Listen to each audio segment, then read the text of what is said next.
Hi, I'm Danny Kelly. I'm a music broadcaster, music journalist back in the day. I was lucky enough to be the editor of both NME and Q when those things still mattered. But I'm here today to talk about this compilation by the 80s and later indie rock band, if that's the right word for them, the Loft. It's called Ghost Trains and Country Lanes, and it's self-explanatory. Studio stage and sessions, 1984 to 2015. I understand the music is just great because I know it. And I understand the sleeve notes are rather brilliant too because I wrote them. I'm delighted to say that I'm joined for the next hour, if that's how long it's going to take, by the four members of the band: Pete Astor, Dave Morgan, Bill Prince, and Andy Strickland, in alphabetical order there, you'll notice. Hello, everybody. Hello. Hey. And what we're going to do is talk about an extraordinary story. It's a great story arc about a band that made some music and then didn't make music, then made music again, and how the music has stuck with people. And so much so that there's been great excitement about the release of the compilation, which I make no apologies for continuing to advertise throughout this podcast. We all will do that, yes. Yeah, you should. Let me ask you, anyone can answer this question, and I pose this question in the sleeve notes. How can a band that in its active best made just two independently released singles, how can they be onto their third compilation? Why are people still interested? What's in the compilation that justifies it, if you'd like almost to say? Go on, one of you has to answer. Off we go, Pete. I was going to let Andy. I thought Andy was be the. I guess me and Andy probably put most of it together. Yeah, I thought it was just, it's the final compilation. There won't be any more. I mean, it's just I promise, we promise. But it's everything basically. Everything, not everything, not every single cassette recording of every show, but yeah, it's lots of things that we did basically. Hopefully not too much stuff, but yeah. Yeah, and I think the reason. I think one of the reasons it's come together, is that there is that stuff, those sessions and bits and pieces from studio that were never released before. But generally, with anything that we tend to do once every 5 years or so, it's because there's some interest and people ask. So it's never driven by us. We were talking to John at Cherry Red, and he for the last couple of years he's been sort of saying, "You must have some stuff tucked away. Is there? Would you like to do a refresh of?" What do you think you are, Prince? Yeah, exactly. And when you start looking around, you think, well, yeah, there is some stuff, and also there's that video and there's those photos, and we've never released it. So I think we were keen that this one wasn't just a rehash of previous stuff; that it had some new stuff to it. Yeah, I mean, I think I'll answer the question on behalf of the band. I think the reason why the interest comes around is because at least one of your records, both the singles were marvellous. At least one of them has become an acknowledged classic of the genre, an acknowledged great song. Up the Hill and Down the Slope has recently been reissued in beautiful form, so that people can get it again. It keeps on being something that people love. Then the story about how the band did what it did comes out. And also, because you were with that scene with Alan McGee and other promoters in London in 83, 84, 85, when indie rock was in some ways saving the day from a rather puerile version of electronic music, I think that the story is worth telling. And I think the way this compilation has been made, and well done to those of you who put it together, it tells the story through the music. I think we'll talk about the live versus the studio a little later. Something I wanted to talk about, and again, this is probably something to go better in a pub than a podcast, this is fascinating because, of course, you didn't have a manager, all the rest of it. I was around you because I was mates with several of you. And how do you deal with the fact when you start doing a project like this, Bill, where everyone's memory of what was going on is so different? I mean, and of course the songs themselves were throwing up all kinds of memories for me. God knows what they've done to you. Well, you hit the nail on the head there. I think we all recalled when David Kavanagh started work on his magnum opus, named after the first line from Up the Hill, the creation story. And I think, I can't speak for the others, but I felt I had at the time, we're going back probably nearly 20 years now, had a pretty good recollection of what happened when. And it was astounding, truly astounding, when Dave did his due diligence and interviewed us all separately, because I don't believe we were speaking that much at the time. He kept coming back saying, well, you said this happened there, you said you played in this venue on this date, and the others say differently. And it was then that Robert Evans, the producer's famous line, "There's your version, my version, and the truth," really came to the fore. And I realised that actually there was you really do take away your own memories. But I was going to pick up on what you said earlier about how come we are here to talk about it. I think the two things. One is Alan McGee's industry, his extraordinary sense of industry when he arrived into London. And at the time, people were banding around this term, home taping is killing music. Well, I can tell you what, taping in the various living room clubs that Alan operated wasn't killing our music. So he was forever putting compilations together and adding tracks that either we'd recorded alongside those two first singles or had played and he had, or someone had recorded at the time, has left us with this plethora of material. And I suppose that's where we've been sort of really finding our own paths, obviously with this release as well, with the 84 living room club gig included.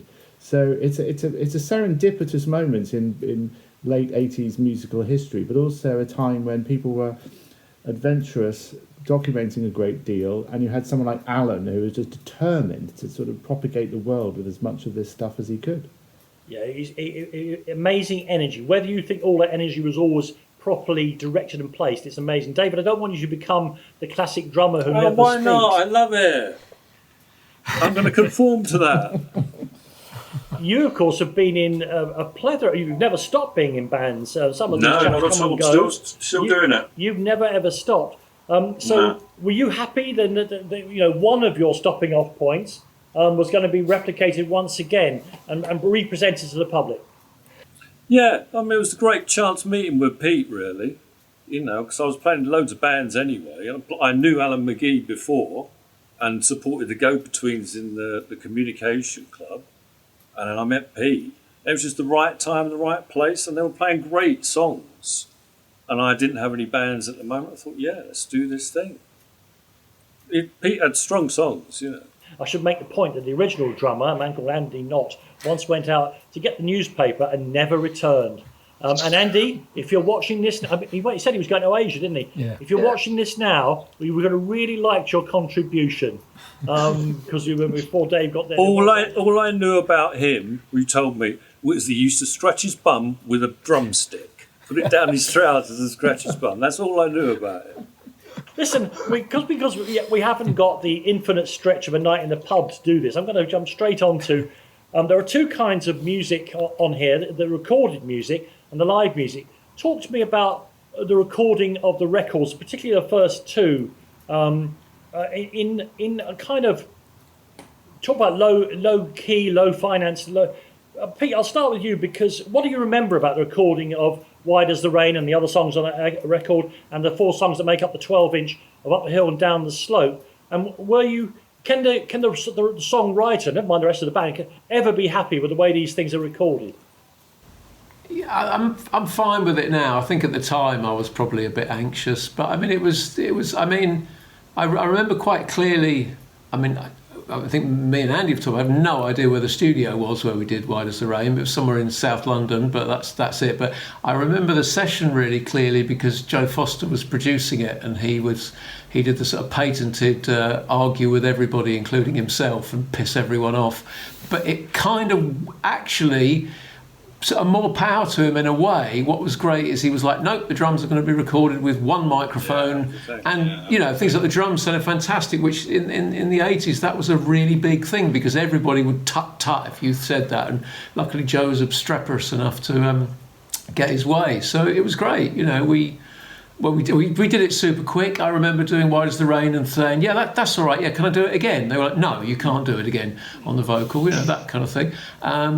And Up the Hill was just a kind of a development from that because we had John Rivers, who was like an amazing producer, and I think there was like a fantastic fit. He produced the single with a light touch, but what I guess a really good producer should do, which is make it sound brilliant, have a light touch on the arrangement stuff, which he really helped with various quite relatively small things, but it sounded fantastic. And he also edited my guitar solo together, which I'm eternally grateful for because it made me sound like I maybe knew what I was doing rather than I had not a clue. You can't replicate it live. can't even, not a home. But I mean, it was, but yes, the things like that were lovely, So it was a real pleasure. I wasn't there for Up the Hill and Down. I was there for the first single because of carrying things around, just being there. My recollection is that the studio, apart from being, can't remember where it was either, was minute and really a box room. And yet Anthony sent me a photograph the other day of me plonking a piano that they somehow managed to squeeze into this shoebox of a studio. Yeah. I mean, the other three of you, how exciting. I mean, was it for all of you, was it your first recording, Dave, I think it was even for you, first recording of yourself playing that you knew was going to go in one of those lovely plastic bags that Creation had at the time, was going to go out to the public? How exciting was it just to be there doing that? Oh, massively exciting. But yeah, you're right. I can tell you it was in Sydenham. Yeah, it was in Sydenham. The closest I got to identifying it was that I found that Aha, when they first came to London, lived in a studio in Sydenham. So we wouldn't have known at the time, but it possibly was Aha's studio. I can't tell you whether that's true or not. Yeah, no, I think what Pete was saying is so interesting because Joe was there, and obviously, we were all prepped, weren't we? We were primed. This was a Creation single, and we had to get a lot of work done in a very short amount of time because Alan wasn't going to pay for more than the minimum, and I'm not sure he settled the bill immediately either. I remember it cost £105, but I don't know if it ever got paid, and suddenly Joe went to work, and then it became very interesting because something that you'd planned for in your head was being run with someone else's ideas, and didn't he run the entire track back through the bass amp? Was that right, or was it just the drum track he ran back? He did something quite mercurial, where I thought he was Joe Meek. I remember we were debating the fact that it was going to be recorded one mic in the centre of the room, like the Sun Studio sessions, like the $1 Million sessions, and obviously we all felt we were the various members of the $1 Million Quartet at that point. But I'm not sure we even did that. But we definitely, and maybe Dave remembers, at one point Joe said, "Right, you were done in there. Get out. I'm going to run the track back through one of the guitar amps and re-record it through the guitar amp mic."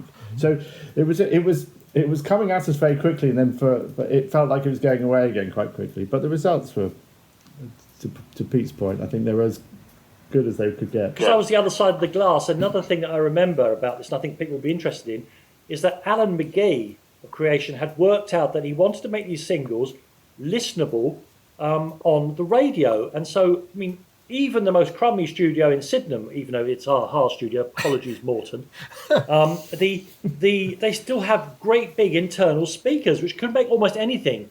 If it's got a rocking beat, Dave and Bill, sound great. Indeed. So at one stage I was sat in the control room with Joe, and he takes out a little tiny speaker, which is obviously whipped out of a transistor radio. Teenagers, there were things called transistor radios, and he put it into the soundboard and played this thing that you four have been banging out through this tiny speaker to see how it would sound on the radio. And I asked him, he said, "This is McGee's idea, and it really worked," and it was just fascinating. Because some years later, sorry, it's not about me, I remember being a Baby Shambles recording session with the great Bill Price. And of course, it was impossible because they were playing it down in a huge studio in West London through the most extraordinary array of speakers. Any music would have sounded great. That's not how people hear the music they're making. No. Some years later, I did some sessions with Stephen Street, made a record with Stephen Street, and at the end of the day, he would say, "Come on," and he'd take a cassette, and we'd get in his car and drive around, and he'd just stick it on his car stereo, and that was same thing. But that was his test. He'd play it in the car. Yeah. You make the two records. I think Up the Hill and Down the Slope is extraordinary in and of itself. It also has the amazing cover of Time, the Richard Hell song on it.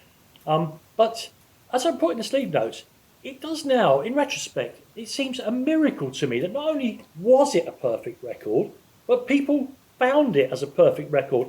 And in the days when being in the indie charts was a huge thing, it went to #1 in the independent charts. I mean, you look at the list of bands it was up against, half of them are legendary, half of them are still going.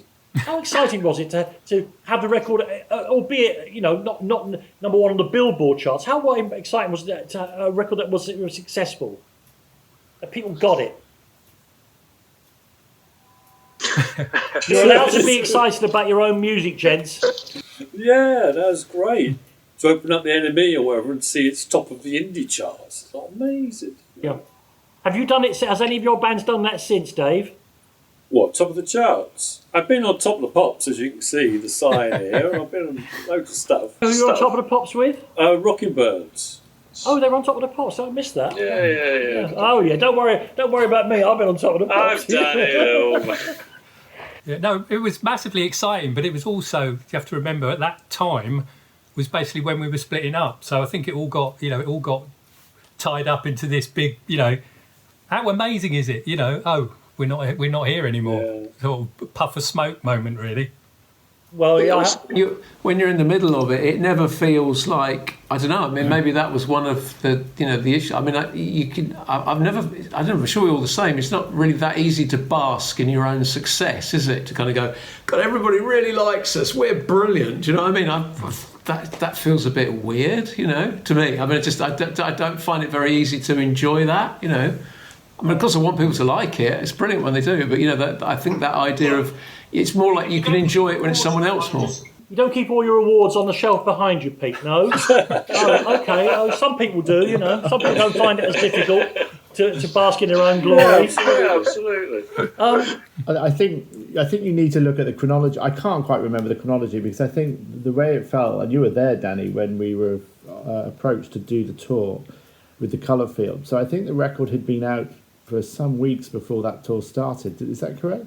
So it had started to it's an inexorable climb to the very zenith of the indie charts at that point. So we were Pete says, it was happening while we were doing other things. And what I do remember, and I need to check this, is that you mentioned the indie charts, and they were highly fought over because at the time the term indie was starting to shift, and there were a lot of bands who were on 4AD and Factory and quite very well resourced labels. And Creation wasn't under-resourced at that point, but it wasn't a major indie label in the sense it wasn't having that financing that it would go on to get through Sony, etc.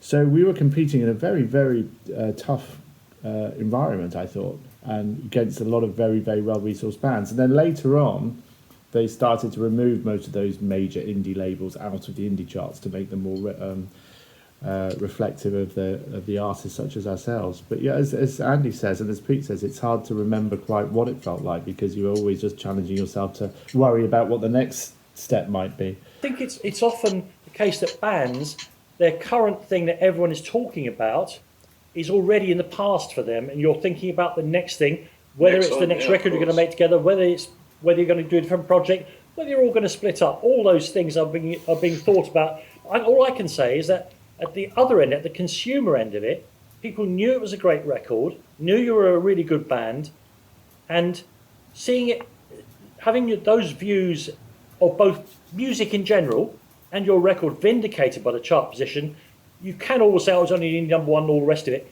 Actually, it was very important. People were excited by it, and people wanted to see the bands that they thought were any good being a success in that way. And you're absolutely right to say it was hard fought over, but it was also much talked about. So it was very, very important. I want to come back in a while to where we got to in this moment in time, but that's the recordings of things. I think one of the most wonderful things about the compilation is the fact that you've managed to get a whole gig from the gigs that Alan McGee used to put on Living Room, because it is in and of itself an interesting thing, but it's also part of something really important, and I'll come on to that in just a second. First, just talk to me about playing live, because you have at various times been in different kinds of bands, but I think it's important to tell people that these weren't stadium gigs, these weren't often there were back rooms of pubs, often usually upper rooms. Tell me about playing together and how important that was to you personally, never mind to just getting the music to groups of people, because of course we understand things can be disastrous. You'll all remember that gig at Highbury Corner where nobody, in what became the garage, when somebody the promoters had forgot to advertise it. It was my school friend, yeah. Oh, it's your fault. Said, yeah, come down the garage, real squatted it, you know what I mean? But literally nobody turned up. Nobody. And you'd paid for an expensive sound man. So me, the sound man, and Russell, Andy's mate, who was support, saw the gig. And if you remember, you can't do this stuff anymore, health and safety. the floor of the dance floor in front of the stage had collapsed. They just covered it in the carpet. In fact, it was just a big pit through which you could have fallen if you were a member of the audience. Talk to me about playing live, because I always thought, but you weren't a band that were playing together full time every day. You all had bits and pieces of work and studying to do all the rest of it.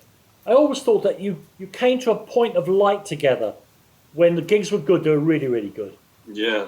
I think the thing that really struck me, I think me and Andy were chatting about it with stuff, was when like Andy did the timeline. It's just kind of how much work we did, because at the time I didn't feel like I was doing anything other than signing on and going around second-hand shops and just being a lazy sod basically. But actually the amount of work that we did was kind of like, well, it's just quite. I'm like, wow, God, we did a lot, didn't we? And we rehearsed. I'm always anti-rehearsing, but I mean, we played a lot together. I think that's the most important thing. It was good dynamic live. Good to see, we had the gig that's on here as well. The unrecorded songs like "The Colours I See" and "The Nothing Box." Brilliant. I mean, we played really well together. Yeah, I think when you look at the because Pete fortunately kept a load of little set lists, tiny little scraps of paper, and a couple of them are in the sleeve notes. When you look at the set lists and you look at some of the gigs that are available on cassette and the dates of them, the set changes a lot, and there are new songs that come and go. And Pete was writing an extraordinary number of songs, and and we were working really hard to work on them and get them ready to play live. But it's weird because, as you said, when the gigs themselves were tiny little rooms above pubs with a vocal PA and 15 like-minded individuals, with polite applause and it was great. It was a great little scene, but it was very small. It also, I mean, and this is where one sounds like you're being negative, but actually I'm not. Slightly chaotic, because Alan McGee, Jeff Barrett, others were sorting out these gigs on the fly, almost with no financing, and somewhat the support of the music papers. But that was always retrospective, always reporting on a gig that had happened, never promoting a gig that was about to happen. It was an amazing. It was almost Dickensian because it was happening in London. But you were in the middle of the West End often, and the lights were bright, and people were going here and going there. And then in this tiny dark room, there was a whole bunch of other things going on. Like I say, it was a proper underground, wasn't it? Yeah. It was indeed, yeah. Yeah. What do you I wanted to talk about that because I make the point. I think I'm not making it up, and I'm not being retro-engineering it. That scene, the independent record labels, the clubs that weren't just in London. There were, you'll have been and played in other clubs in parts of, whether it was Mole's Club in Bath, or you could all tell me the names. Oh, here you go. Splash One in Glasgow. Yeah, I mean, the names, of course, are absolutely redolent. I'm not being. I don't think I'm exaggerating when I say the importance of all of that was that it allowed people who were interested in a form of music that was still based in traditional bass drums and guitars, though always pressing against the edges of what was possible with those things, to keep going when there appeared to be no media interest in it particularly. And of course that leaves the door open for people like the Jesus and Mary Chain, the Smiths, all the rest of it. It was an amazingly important scene, I think. That's my view. Yeah. No, I think what you were saying, Danny, about where did it come from? And we were the first band who weren't Scottish to sign to Creation in the first instance. But we were also a London band based in London, playing in London at a time when obviously Alan was inviting friends and like-minded bands to come into London to play. And nothing would be happening. What struck me is that nothing would be happening in between, as Dave says, Splash One in Glasgow, or Jeff Barrett's club in Plymouth, where he was living at the time. So it wasn't as if this was a nationwide network of like-minded individuals. There were just these little lights that just were alight, as you were describing it, lit up in certain parts of the country, which meant that we did move around a fair bit. And back to your point about what the touring was like, I suppose that's what I remember. It was the idea that making records was the goal, and that was the great sort of crescendo of any year if you got a record made. But you didn't bank on that. We didn't have a manager. We didn't have a label that had structured our next 2 years. We didn't know that a week Thursday we'd be doing an EPK, you know. So everything was, as Andy says, everything was like, well, what's next? What's on the horizon? And it was playing a lot, rehearsing Pete's songs, ready for whenever the next gig may come along. And I remember sometimes they were quite late in the day. With respect to Alan, if he had two bands who were prepared to come to London but not bring their own gear, the Loft would often be invited to play the middle set with our gear. So there was a lot of sort of support structures that were required to put in place. But you played because that was the thing that you did. And that's what you probably associated most with what being in a band was. It was like we were touring. But we were touring from parts of North and East London into the West End on a Saturday night, using multiple taxis or perhaps a friend's transit van. So it felt like we were doing the real thing, but in retrospect, it was, as you say, it was a very small, it was a simulacrum of what a band that did have a manager and a label and probably chart success would have been doing without a second thought. Yeah. And of course, and if what I described as the resuscitation of guitar music hadn't happened, all of this would have seemed rather sad, to be truthful. It would seem like the end of something. In fact, it wasn't. It was the bridge to and the beginning of something else. I feel on behalf of the fans, and I know you've all talked about it subsequently, but this is a very official forum, and of course it's not radio, so it's not ethereal. It will last forever. This podcast. I feel we ought to talk about how. I mean, you know, again, talk about Spinal Tap. A band has just had a #1 indie single. Everyone loves it. People like me are waiting for you to make an album that I know is going to blow everyone's socks off, and then in front of 3,000 people. At the biggest gig you certainly ever played, at the Hammersmith, Odeon, or was it the Palais? I can't remember. Which one was it? It was the Palais. Yeah. And I've seen, I mean, you know, I'm not a young man anymore. I have seen 1 million gigs, and I have never seen a band. Now, I have seen a band split up before. I split up Tackhead on holiday in Sardinia, other story. But I have never seen a band do it in public because it's obscene, it's pornographic, the most beautiful of all things. 4 people playing music together, ripped asunder in public. Talk about your parents fighting and scratching each other in public. It was just impossible to believe this was happening. Without replaying it all again and falling out, somebody just describe the hour either side of that event. Oh dear. I feel a bit like I feel it's something. Obviously, I thought about it a lot. Obviously, and the bottom line for me. I'm actually leaning in to listen to this. The bottom line for me, the simple bottom line for me, is that I managed the whole thing unbelievably badly. You know, I'm not proud of how I behaved. Basically.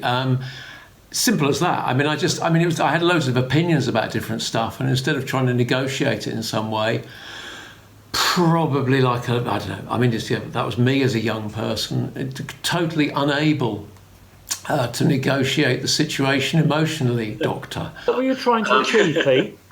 What was I trying to achieve? And what was your reason? I think there was a massive breakdown of communication. Which you know, I think we were all culpable in that, absolutely. Yeah. But I mean, that's not for me to say. But I mean, I certainly was not capable of negotiating communication, even if that meant going, "You cunt, let's sort this out." Do you know what I mean? It's like, or a slightly more reasonable way of discussing. What I'm saying is, it was typical. You know, I would hazard to say English male behaviour. I.e. a total inability to discuss stuff. Full stop. Yeah, and I think I should say that I've thought about it a lot as well. And I think we as 4 people, and it was just the 4 of us, as you know, Dan. We had mates. Well, we had you hanging around with us a lot, but we had no manager. No.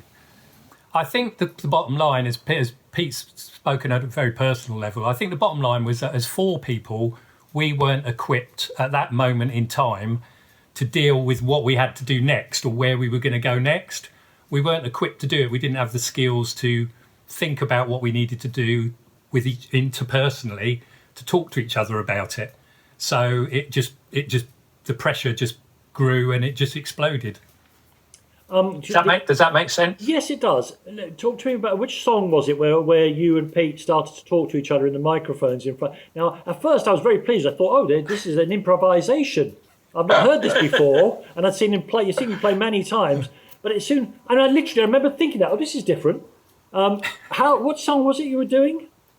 Up the Hill. Oh, it was up the hill, was it? Yeah, it was up the hill. And if I'm right in thinking, I think for the go on. Sorry, Danny. I think that just for the listeners who may be not familiar with the ins and outs of this particular moment, it was struck against quite an interesting time because we were touring with the Colour Field, and they'd been booked in to play a Capital Radio live show, which had fallen sometime after the end of the initial set of dates. So it was. Whilst, as you very kindly describe it, our career was moving in one direction, our personal relationships were clearly not moving in that direction.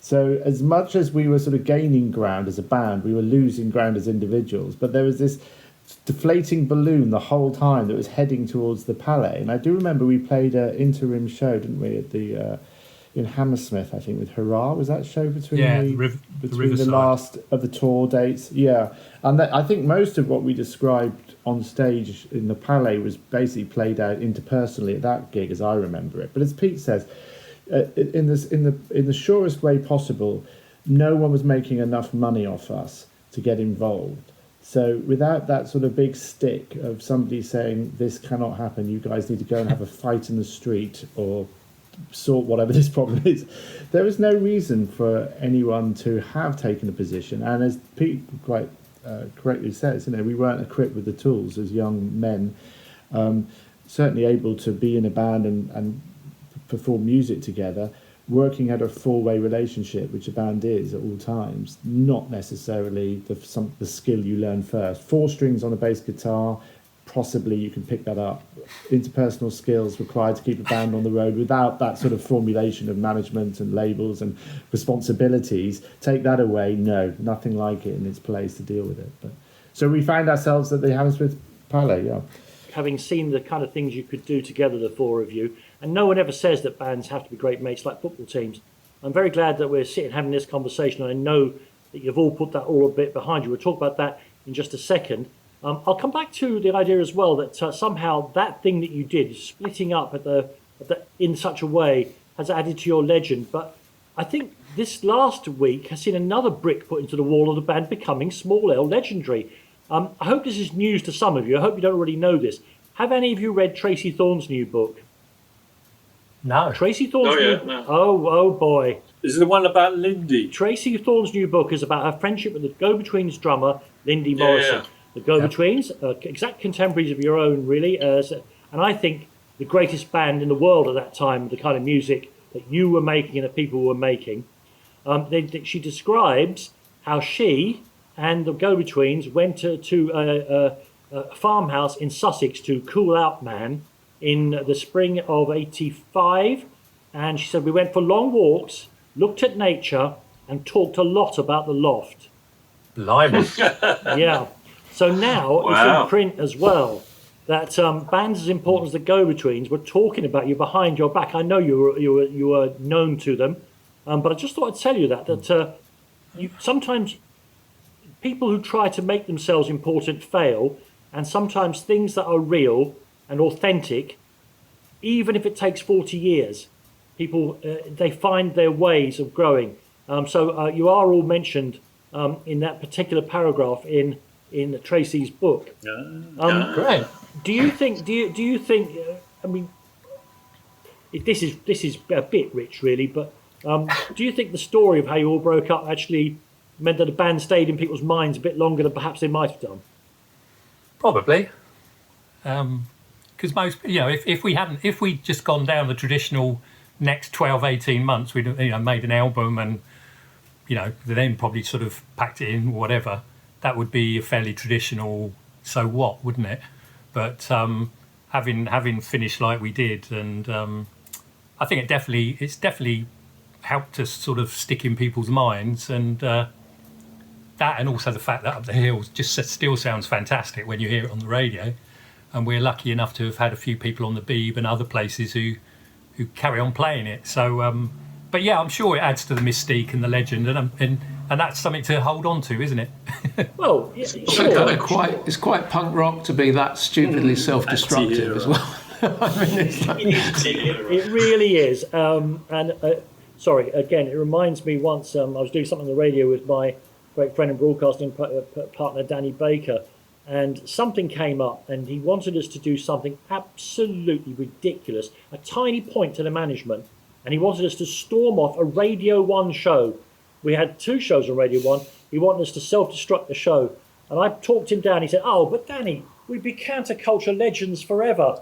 And I said, "Listen to the words coming out of your mouth, man. What does it even mean?" But actually, breaking up on stage in Hammersmith lets me know what being a counterculture legend forever actually means.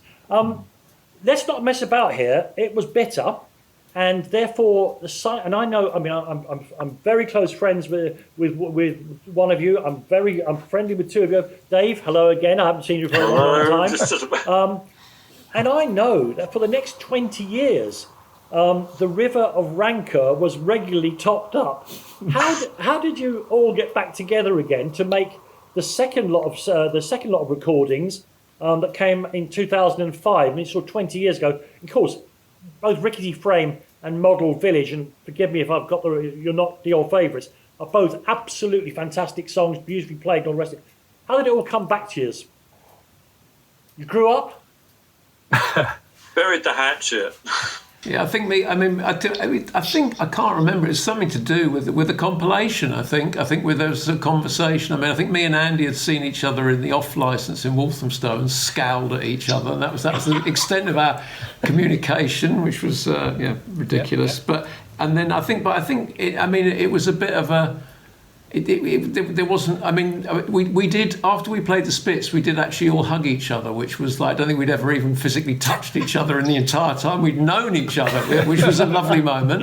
That was a very modern moment where we all embraced. But I think the actual getting together was much more. There's some tracks which we need to do for the. I think I may be wrong, but it seemed to be quite sort of almost. What's the word? Organisational. Do you know what I mean? And then it kind of came together that way. But I mean, it resulted in us playing together, which was lovely again. Yeah. Can I ask you a question? Because you, of course, have had a long career with the Weather Prophets after the Loft, Harry, your solo records, and probably some that I've forgotten to mention here. Forgive me. So when 20 years later, did you have specific songs that you thought, this is really a Loft song? Or were the band able to just shape your songs into a Loft song? I think it's a bit of both. I mean, I certainly remember writing Model Village, which was the one single that we did, which I quite like. We did one more single, which we did on a 3-inch mini disc at one stage, yeah? On the amazing Static Caravan label, which is a fantastic label by Jeff Dolman. But I remember writing Model Village, kind of inspired by being in the Loft again. I don't know why. I mean, I'm quite fond of that song, and it kind of, I don't know, it seemed like so that definitely came up as a result of the Loft, that particular song. Obviously, Rickety Frame had already existed. Mad Old Woman, Mad Old Man, I think it was a song I just had. So I mean, I've always got songs, but so it's a kind of a yes, no, a bit on some level. Certainly with Model Village, definitely. Dave, I've got to ask you because. As we said earlier, you had continued to be in lots of bands, some more successful than others, some of them very successful. How did the call come for you to get back into the Loft in this second incarnation in 2005? And was it, given that you had been a witness from the rear to what happened in Hammersmith 20 years beforehand, was there any hesitation on your part in getting back involved in that? No, you can't hold grudges for that long. Do you know what I mean? Like that's why Morgan is Morgan, isn't it? That's why he's the man he is. You can't do it, There was a bit of contention between us, you know what I mean? Obviously, it lasts a few years, obviously. And I was with Weather Prophets with Pete, do you know what I mean? So we did split down the middle, which was us two against the other two, you know. But, no, I still love playing with the Loft. Do you know what I mean? It was a special band. It was like my first single as well and stuff. So it's like, there's a place in your heart for it, and it was a good band. So I'm very happy to jump on and do it again. You know, it's a trusty old bike. I want to get on and ride again. It's like, yeah, this is good. I'm glad you used the word special because that's what I always think about, the overall feel of what happened in the records you made and the gigs I saw, I just think there was something special going on there, as well as being in the part of something else that was special. The compilation is here again now, which I presume has given you all a chance to think back on what I hope are still ongoing musical careers. But I'll have to start this with you, Pete, to be fair. This is one slice of your life, but when you set out as a young man, I don't know whether you wanted to be a poet or whether you wanted to be Patti Smith or whether you wanted to be Meatloaf, I don't know. Have you achieved the things you wanted to achieve? And in whatever that answer is, wherever it comes on the spectrum, how important has this been to you? God, I don't know. I mean, I think the thing about being a musician is, the main thing is when you start doing it. The thing I remember being like a teenager was like, what a ludicrous idea that I could actually be in a band and do that, coming from St John's Estate in Colchester. You know, it's like, because now I play a show and maybe 90% of people of the audience make music. When in the 70s, 80s, people in groups were the people that played the music and most people in the audience didn't. So it's much more unusual, the idea of being a musician, I think is right to say. So it was like, but at the same time, like a fool, I dreamt big. So I dreamt big, and amazingly, some of it happened. Probably still greedy for wanting more then. I think we were an amazing band, and it's a pity we didn't do more. That's, yeah. What was the last part of the question? Am I proud of it? I mean, of course I'm proud of it, but it also feels weird as well. It feels weird because it's just a bit like I find it quite hard to sort of, again, recline in achievements. I don't know, it feels a bit odd, really. I'd rather think about the future. It's nice, it's lovely, but, That's what artists always say, and I actually have learned, I didn't used to believe them, I now have learned to believe that they're actually telling the truth. What about you, Bill? What has this new compilation that we're actually promoting here, let's not kid ourselves, we haven't all suddenly met up on Zoom by accident. What has it meant to you? What has it brought back for you? Well, with the greatest respect, as you said at the top of this, it's here we are, it's the third compilation, and checking in on Twitter, which I rarely do, but I've become slightly more obsessed with since it started liking the Loft, is that people are responsive, and clearly there's an appetite for it. And I suppose, if I was being completely frank, I've always recognised that the Loft has, to a greater or lesser extent, depending on when, been born aloft by an interest in Creation Records. And to your point, we kind of became the great lost what if band of Creation Records because we split up in such dramatic circumstances so early on in our prescribed careers.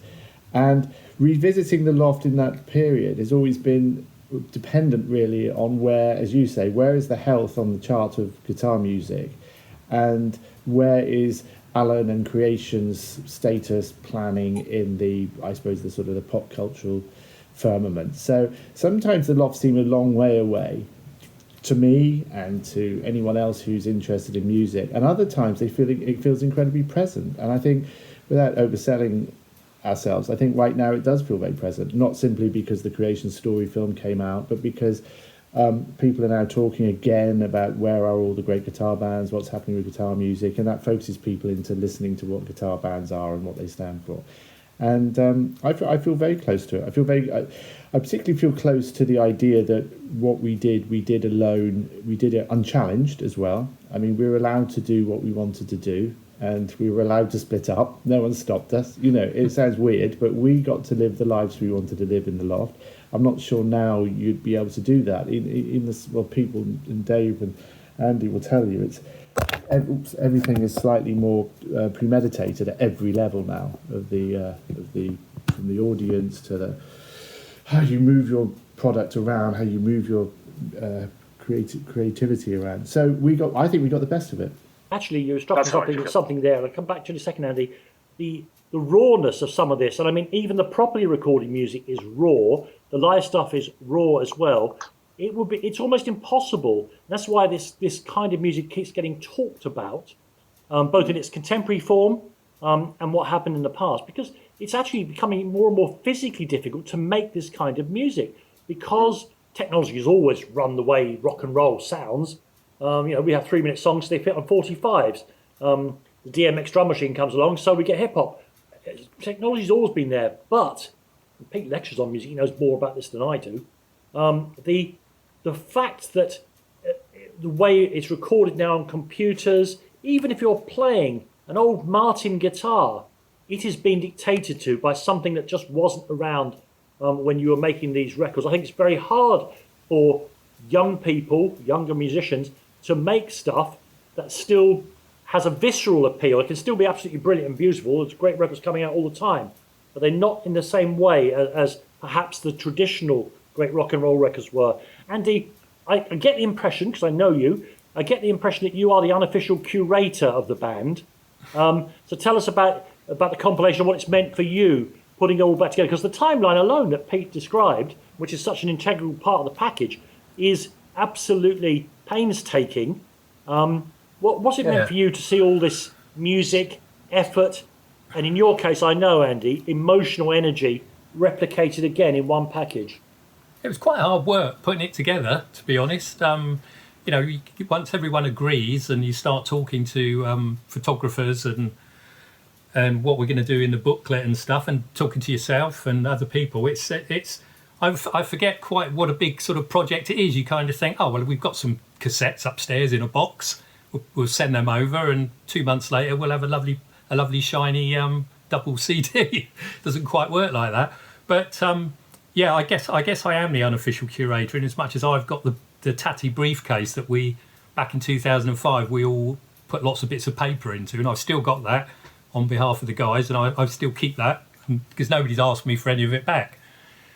Old set lists, old posters, invoices, cassettes, all sorts of stuff. Photographs, some of which I sent to you recently, you in the studio, So it's been great, and trying to get stuff together that we haven't used before has been really good, because we were really keen that we weren't going to just replicate what's been out 5 years ago or something.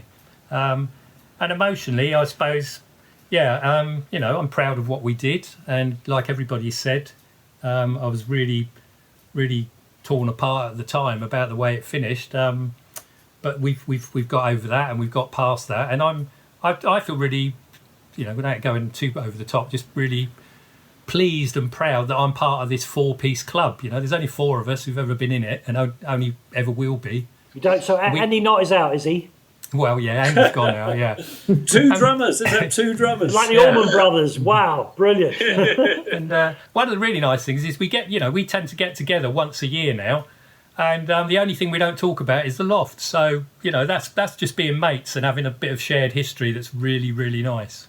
By the way, David, and I'll get your views now, I before the pandemic struck, I went to see the monster that still is King Crimson playing at the London Palladium. They had three brilliant drummers in the band, and they're arranged at the front of the band these days. Bill Bruford. Oh, it's 3 others now, and right, okay. They are all. Yeah, I like King Crimson, really good. They're all individually brilliant, and it makes the band sound like you're standing in front of an oncoming. It's beyond a bulldozer, it's a train. Even if the tunes were terrible, you can't escape because there's so much drumming coming your way. Dave, you've been, you probably had compilations of the Rocking Birds and the Weather Prophets. Oh, there we go. Start me off. Just start me off. No, that's good. Yeah. That's good. Actually, go on YouTube and look at that version of King Crimson's version of Heroes, which of course Robert Fripp essentially co-wrote with David Bowie. Just go and Brilliant. See the power. What about you, David? I think it's easier for you because you've had a continuous career in all kinds of bands. What's the compilation meant to you, if anything? That's brilliant, really, to hear the unrecorded songs. I mean, I regret not making an album. I think that would have been brilliant. And not all the songs. I can't remember Colours I See, and go, my God, that's me playing on it. You know what I mean? And it sounds really good. Like, wow. And that was my 21st birthday as well. So it's hard to remember lots about it because I was a bit drunk at the time. But, really good performances. And other ones I've heard, Clarendon, because I used to go around Camden and pick out all the bootleggers and say, "Oi, that's me there. Give me a copy of that bootlegs. All these old bootlegs, you know what I mean? And it's really good stuff. It was really, because you don't remember the gig so much. When you've done it, you've done the gig, and it's on to the next one. So you forget individual sort of gigs, you know. But this is great in retrospect, hearing it now, you know. They would have been on the album, I presume. You know what I mean? It's like we've done all the rules. They wouldn't have been on the album. I mean, Up the Hill probably wouldn't have been on the album. That's the regret, I think, in that, again, I think I mentioned it in the sleeve notes, Alan, both under-financed at creation and corporate creation, in the end, his truly brilliant bands, he always managed somehow to coax a great album out of them. Yeah. House of Love made a great album. Primal Scream made a great album. Bloody Valentine. My Bloody Valentine. I did Teenage the Fan Primals Club album felt. as well. Sorry? Yeah. Yeah. I did the Primals album. Absolutely. And You know, everyone got the album, but and you know, we're not here to talk about regret particularly, but that's my personal regret that the four of you didn't get a chance. Even if it was only for a couple of weeks in the studio with Alan going, I won't do his accent, not that way. I can do his accent, but I won't out of politeness. I'm not doing. It's my tiny speaker as well. That's what I mix through at the moment. I'm doing Jim Jasmine's album, and I mix through this. It's bloody brilliant. That is a regret. There's one thing that struck me, and I want to talk because we talked about a kind of live playing. We talked about recording.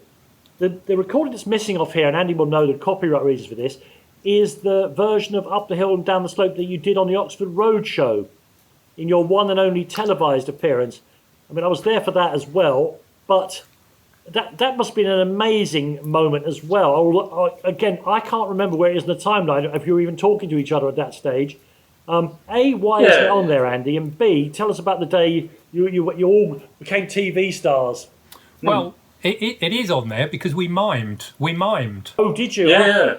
It's not live. I thought Pete's guitar solo was typically idiosyncratic. No, you mimed it. No. Okay.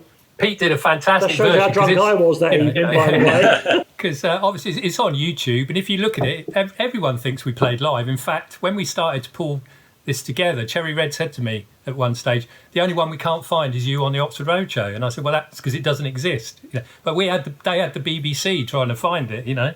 But I think the most exciting thing that happened that night was the effects people trying to blow Dave up. And if you look on there, again, if you watch it on YouTube at the end, huge explosions go off behind Dave, and all very exciting. But it was a bonkers night. It was so 80s, you know, Thompson Twins, Ultravox, Bronski Beat. It was bonkers. That was a great experience, though. Yeah. They did do the pyrotechnics. I could have been told, you know what I mean? It was like, what the hell? So, you know, it's good we weren't playing live because it would have thrown us totally, you know. With my musical history hat on. Go on. It was a very kind of 80s moment. I remember looking back on it because we were in the green room ready to go on, and and everybody else was a synth group. There were many synth groups, and they were all standing there with their. One of the groups was a duo, and they had like a team of 11 people, including hairdressers. You know, and we, of course, were just the four of us, and you know. You people hanging around, but that was it. And you know, and then we were the only people that had guitars. You know, our sort of our miming guitars, which we walked on. But that was it felt like quite odd to be carrying guitars because nobody did. I do recall it was. There's 2 points I recall. One is that it was the last episode of what turned out to be the last series. So to poor Dave's cost, they were using up budget, and they were using all of their budget on pyrotechnics. And Timmy Mallet was discussing with the makeup lady where his career was going next, and he couldn't give her a firm answer as to where that might be.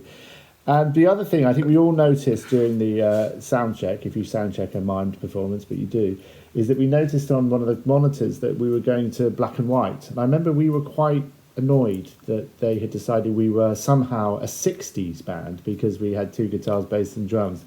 And I don't think we were particularly au fait with that presentation, and I thought that was belittling of them to have done that. And then I remember we were in the dressing room, and Pete, I think you had brought an amplifier or ghetto blaster, and you were playing some blues in the green room, and John Walters, John Peel's late producer, came in. And he was absolutely mesmerised by the fact that the four of us were in there, Dave with drumsticks, us with our guitars, listening to the blues. He just thought this was the greatest sort of Back to image that had ever come into his life. He was so charming. And so then he must have left and gone, what on earth's going on in there? I've just stepped through some kind of sort of time frame. It was, yeah. And then, of course, in those days, there was no mobile phones. You couldn't phone everyone at home and say, be tuned in. It was live, wasn't it? Yeah. Instantly, yeah. And it was a live show because they had announced it was the last one, so they decided to do it live from Manchester. So that put a whole load of pressure on everyone apart from us, I think. Well, do you know what? Whatever the strange creative process of rehearsing something you're going to miming something that you've rehearsed, and David getting blown up by TNT behind his old noggin there, whatever, when you actually look at it, it's there on YouTube, of course it is, it's actually very, very exciting, partially because, of course, the Blinking song is so good, and partially because you lot are also committed to the actual performance, inverted commas. And, you know, someday that needs to become part of what will no doubt be the fourth compilation when that time comes. Squeeze it a bit more juice. All I can say, look, I'll come back to say is that, you know, I, once again, you don't have to take my word for it, all the go-betweens, or John Walters, or the charts. The Loft were a brilliant, capital B, and important small-eye band, and it's all reflected on this compilation that Cherry Red had put out. Record, buy the record. Yeah, Ghost Trains and Country Lanes. Already people are buying. I hope one day it might even come out on vinyl. That's how old-fashioned I am. And I really, all it remains me at this stage is to say thank you to Pete and Dave and Bill and Andy for taking the time to try and talk us through some of what has been a pretty remarkable journey on a personal level. Thanks for the great records, but more importantly, I'm delighted that, again, having watched the energy that four young men and the brilliance and creativity can produce in proximity to each other, it's a great joy for me personally to see you all at least chatting to each other now, even as a few more grey hairs in all of that. Thanks very much, and thank you all for watching us here. Brilliant. Well on done, the Cherry Danny. Red podcast. Thanks, Danny. Brilliant. Well done, Thank you, Danny. Danny. Excellent.